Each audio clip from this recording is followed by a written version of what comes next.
Welcome to the Legacy Leaders Podcast. Are you doing the best for your client to help them create their legacy? Are you creating a plan that goes far beyond finances to help people ensure that it becomes the driving force behind all decisions? On this podcast, hosts Katie Beth Hand and Stan Miller will help you with growing your practice and your clients' peace of mind. Together, they bring the best and brightest minds to share with you how to help your clients develop their best legacy. And now, here are your hosts, Katie Beth and Stan. Welcome back to the Legacy Leaders Podcast with your hosts, Stan Miller and Katie Beth Hand. Our guest today is a former family court judge and seasoned attorney on a mission to demystify the courtroom through great education. Michele, thank you so much for joining us today. We are really excited to have you on the show. Thank you so much for having me. It's a great opportunity. Absolutely. So tell our listeners a little bit about what it is you're doing currently, and then if you'll take just a few minutes and kind of start at the beginning and tell us what got you into family law, what made you want to become an attorney. Tell us a little bit about your background as well. Sure. I'm going to start backwards and then move forwards. When I was 8 years old, my parents got divorced, and it was an ugly divorce. My father was a surgeon and really hated lawyers. And I did not enjoy going over to his place for lots of reasons. And he told me at 8 years old that if I ever became a lawyer, he'd disown me. Done. And you think I'm kidding. I've wanted to be a lawyer since age 8, and that has never changed. I wanted to be a judge probably from age 9 on. I had a green card. We immigrated from Canada back in the late 70s before licensing requirements for doctors changed, for foreign doctors at least. And so I kind of grew up with the American justice system being like what everyone should do. And so to me, it was the next evolution was, okay, well, once you're an attorney, then you go be a judge. I was very fortunate early on in my career. I became a municipal court judge out in far west Texas at age 31. And I did that from 2009 until 2011. And then I was appointed to the family law bench in far west Texas. And I served in that role. It was the protective order court. It was a grant funded court by VAWA. And we ran all of 90% of the protective order applications in El Paso County came through my court. And then I handled all of the family law contested matters that came out of the protective orders. And so it was the ugly of the ugly for divorce cases. It wasn't everyone gets along. There was either some kind of abuse, assault, stalking, harassment, child abuse. It was really just terrible. And then also at the same time, my judge assigned me to cover the CPS docket. And so I also handled child protective services at the same time, in addition to running a drug court for people that were about to lose their children from addiction through CPS. And so I wore multiple hats and stayed really busy. I left the bench in the full-time bench in 2016 and moved out to Central Texas. I wanted to go back to cross-examination because Lord knows I missed it. You can't do that when you're on the bench. And so moved to Central Texas and reinvented myself and absolutely love what I do. I'm a partner in a firm here, and I practice exclusively family law, but I'm also the presiding municipal court judge for the city of Lakeway. I've been very blessed and fortunate in my career. And so now my mission is kind of to expand because I think it's important for the general public to understand how courts operate, to make it not such a scary place, to make it a place that you can come get relief if you need it. Because I don't know that most people understand that they are accessible and it's not this scary, scary place that most people think it is. Most people's first contact with courts is either traffic ticket court or divorce court. That's usually people's contact with the court system, and they don't know it beyond that. And I think that is a shame. No, that makes great sense. And you mentioned right before we started the podcast, you also have 3 kids. And as you were kind of talking through everything that you had done, sort of with all of the different positions you've held, how did being a mom affect the work that you did, or how did the work that you were doing, seeing the worst of the worst in divorces and family cases, having to work with, CPS cases can be brutal.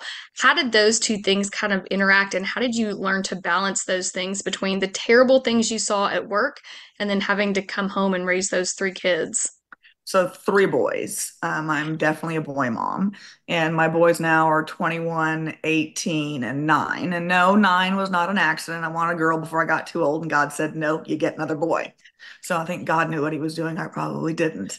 But it was a challenge to manage it all. The good side of it is my boys got to see a strong, independent woman who really did it all. Like I wore all the hats. Now I can't say I did it perfectly. I can't tell you that I didn't mess up with parenting a whole bunch of times. But at the end of the day, my 21-year-old's a paramedic, and he became a paramedic at age 20.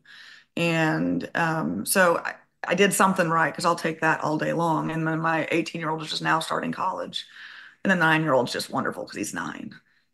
But what I will say about family law in particular is being a parent and a mother and seeing the ugly side of life. I would come home and tell my boys, here's an example of what can go wrong. Here's an example of what go wrong. So they probably heard the horror stories, and I hope it scared them just a little bit. Yeah, I can absolutely understand that. And, it was just so interesting to me thinking through being a mom is hard on a good day. And so dealing with all of the things and seeing those things and kind of carrying that home, I love that you were able to kind of use that productively and your boys could learn lessons without having to learn them the hard way, which is always a real plus. It is. They are really, really good boys, and I'm really, really lucky.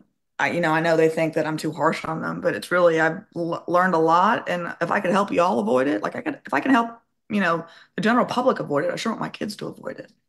Yeah, absolutely. So for our listeners who a lot of them they might be attorneys, but some of them may not be, what types of things do you like to make sure people are really educated about when it comes to realizing that the court is there to help and that it's accessible? What types of things do you like to educate new people about? One is just simply the process and how it works. I mean, it's something as simple as, how do you file a document in court? With COVID and everything changed, all of a sudden, a lot of courts became a lot more electronic friendly than they were before. We had some surrounding jurisdictions in Central Texas where we still had to go paper, like hand file in court in the district clerk's office. Thank goodness that's finally changed. Accessibility, one of the areas in particular is family violence. I don't think a majority of the public know that you can go get protective orders in most states for free. You either go to the county attorney or the district attorney, whichever office in your particular jurisdiction handles the protective orders, and they will provide services for you. Also, the legal aid community is super helpful. I don't think that people generally know where they can go to get that help. I mean, I have people that call me all the time for help. I said, well, have you tried calling the county attorney? Well, I didn't know you could. And so it sounds simple and easy to us who do it every day, but for the general public, it's not. Right, like you said, a lot of people, their first time to really know anything about court is when they're there to pay a ticket or when it's divorce court. And neither of those things are pleasant, but they're also not a great depiction of the court system as a whole or really how it works. And there's very few moving parts with, well, maybe with divorce court. But so I think that is just a really great mission that you're out there educating people on the fact that these services exist, these programs exist. There are people out there that can actually help them, especially when it comes to things like women and children's safety and some options that exist out there that a lot of people really don't realize. Most people who don't do traffic court or divorce court, the only other thing they know about court is what they've seen on TV, which is again not a great depiction of, law and order and some of these. Yeah. It's the worst depiction, because I used to love watching Law and Order before I went to law school. And then once I became a trial attorney, you start yelling at the TV when you're watching it. I'm like, yeah, I can't watch this anymore. Okay, I've taken all of the questions so far. Stan, I know you have a bunch. What questions do you have for Michele? Yeah, I do. But before we do that, I want to be really clear. We've talked about where you are. I mean, you said I'm here. I don't think we've made it clear to our listeners that you're actually in Austin, Texas. That's Just correct. so everybody knows, right? And so I don't know what the scope of your practice is. I don't know if you're limited to Austin and surrounds, or if you go out beyond that. So I would ask you, do you? I mean, what's your I do. footprint? I do cases as far north as Bell County and as far south as Bear County. And so really it's that main central Texas I-35 corridor. I have a case trial out Monday in Burnett County. And so it's really Travis County, Williamson County, and the surrounding counties around us up to Waco, basically, or close up to Waco. So what really intrigued us about this interview, what excited me about the opportunity to spend some time with you asking questions and hearing your responses is that I came away from the things that I've read about you to understand that you don't just get up in the morning and go do stuff. You actually do bring uh, a particular point of view around how you do it. And that point of view has a lot to do with core values and how those core values get expressed. And I know that's something that's important to you. And so I want to just open the door to a conversation about that and get your take on that, how important it is and how you live that out in the work you do. Sure. The best example I can give you, and it really comes from how I grew up, is I was a child of divorce. I was a child of an ugly divorce. I was also the child of an alcoholic. Domestic violence happened in my dad's house all the time, including child abuse. And so I know at the end of the day, because I lived it, how horrible it is for these children. And so one of the very fundamentals of my practice, and it always has been, is that kids come first. If a client comes in and wants to take a position that is contrary to what's best for their children, they are not going to be my client. The kids come now, while I'm supposed to zealously represent my clients, and I do, I am not going to do anything to harm children ever. And if a client takes that position, that they can go find another attorney. And I've had cases where it's happened where the client will come in and say, oh, I'm going to tell the kids all about this. And I'm going to show them the text messages and I'm going to show them, their mom or dad is a SOB. Then you can go find someone else. So that's one of the core values is the kids are the priority. Figure out a possession schedule that works best for the kids, not what works best for the parents. Because it's not, those children did not ask to be brought into a chaotic situation. They're the innocent ones, and every child deserves a childhood.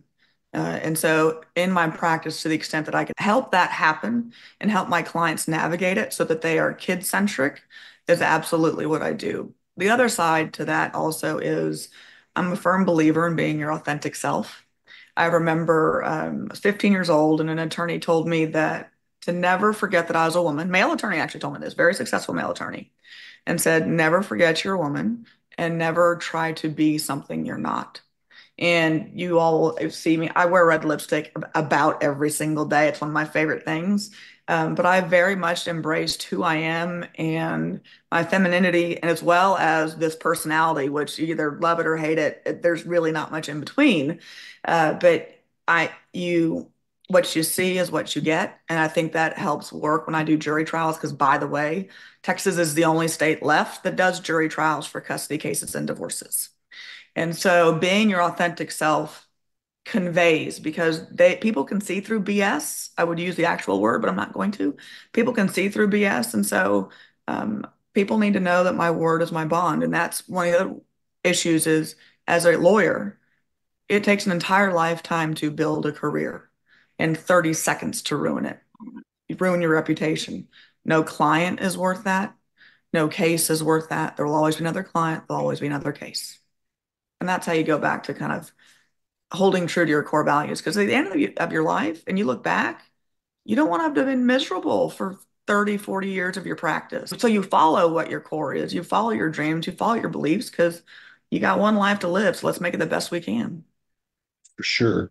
One thing I remember from that brief stint I did representing clients in divorces is that in the child custody cases, this was a long time ago, but I still have really vivid memory of this, is that no matter how toxic the litigation was, at the end of the day, the parents are going to have to deal with each other at least all the way through the period of minority, these kids, and probably long after that. And, so I always thought that there was not enough thought given to the consequences of how you handled a litigation, because you can say things, as a witness that burn a bridge so that, for the next 14 years when you have to go pick up these kids for for your weekend visitation, you have a knot in your stomach, and the kids sense that too. So I'm wondering, you've done this a lot more than I have. I'm curious if you have an approach to how you talk to clients about that, or a strategy for how to make the post-divorce experience something less than radioactive. So there's a couple of things that I do in my practice, and the courtroom, things are said in a courtroom that you cannot come back from if you have any chance of co-parenting with the other person. Court is not designed to mend families. Court is designed to break families up. And I think that is one of the issues that I wish some clients would listen more to, because really, if you're hiring me or someone of my caliber that's going to court, the opposing side, your soon to be ex or your other co-parent, is not going to like me, not going to like the questions I'm going to ask, and is going to blame you for it. And at the end of the case, I walk away and you're still stuck with that person. And while 0 to 18 with children is important, now that I have older children, I have very much learned that that relationship post 18 is kind of the sweet spot. That's where you get your reward for the hard years. And so I do tell my clients, I said, it's not just about the right now. It's about what we're going to have to do and how you're going to have to structure your life down the road so that you can be actively involved in your children's lives, because lots of times the kids choose sides, and there's no coming back from that. Have you ever had any cases that you felt like did go very well and things were able to, as well as a divorce and dividing up children and all and splitting time and those things? Have there ever been people that have come through that you feel like for a difficult situation have actually done that really well? And what did you see with that? I do, and you will see people that do a true 50-50, people that truly co-parent, that despite their differences, and they have big differences, they still really put aside their feelings and do what's right for the children. I do have clients that do that, and it's a wonderful thing to see. The problem is, at least for my particular caseload, is I only get hired on the really ugly contested custody fights. And so I don't know that unfortunately, I get to see as many people, good co-parents, because once I do their divorce, if I never see them again, that means they did a good job co-parenting. But I wouldn't know because I don't see them. But I see a lot of people coming back on mods. I have a lot of clients that come back and for modifications, and that's usually because they can't co-parent. But I can tell you, I do a lot of divorces and I never see the clients again. So someone does a good job. Well, that's always good. Stan, what was your question? No, I'm thinking, so you're thinking about, there's got to be a book in this somewhere. I mean, there's so many people that go through divorce. There's so many child custody controversies that get resolved. There ought to be more available literature on the wisdom and thinking about how to do this, because it happens so often. But I don't, maybe there are books out there. I don't know. I haven't There's seen. not enough. There needs to be like an idiot's guide to divorce. I mean, really, it's, hey guys, let's talk about brass tacks, because you're going to spend a lot of money fighting over a very narrow range of like child custody options. I mean, it's some version of 50-50. It's some version of whatever the state you're in, the statutory framework for possession. I mean, it's like small windows of percentages, and people, I mean, you can't nickel and dime time with your kids. And so if one parent is insistent on this particular way, we'll figure out a way around that. Figure out, okay, well, I'll make up some time in the summer because then I get to be the Disney parent. There's lots of fun in being the Disney parent and not the everyday parent. So it's just, yeah. Oh, co-parenting is so much fun. I'm sure even more so when it's ugly enough that the court has to make the rules for it. Yeah, Yeah. when the court's intervening, it's never a good sign for the family. And I can't tell you how many times we're in court and the judge, when we say, well, this is a high conflict case, and the judge is like, well, of course you're in front of me. Right. Right. Yeah. Yep. And that's the norm, sadly. So before we run out of time, I do have one last, and this is your deep thought question. So Uh-oh. through the work that you do, the background we've talked about, and you're out educating and giving keynotes and talking to everybody, and then of course all of the work that you're doing actually as an attorney, what is it you hope your legacy will be? Man, I wasn't ready for that question. That I was fierce, that I was fair and that I did the right thing in cases. When it came down to hard choices, that it was the right honorable choices to make.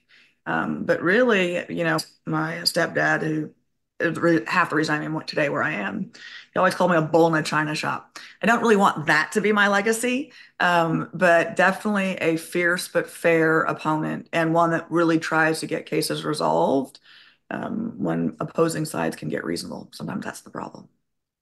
That is a great answer and a great legacy. So, on behalf of everybody that you're out there helping, thank you so much for the work that you do. It is a hard job. It is not a job most people, including myself, could do.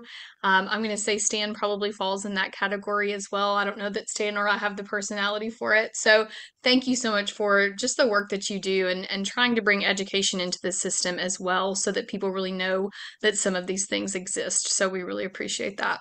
And for all of our listeners, we want to thank you as well for joining us. Our guest today was Michele Locke, and to connect with her, you can find her on LinkedIn and on Instagram, and we are going to link all of her sites for you in the show notes. Michele, thank you again. Thank you so much. It's been wonderful. You've been listening to the Legacy Leaders Podcast with Katie Beth Hand and Stan Miller. For more information on them and the show, please visit pinnaclelegacylaw.com. If you like what you've learned today, do share the program with your friends and subscribe wherever podcasts are found.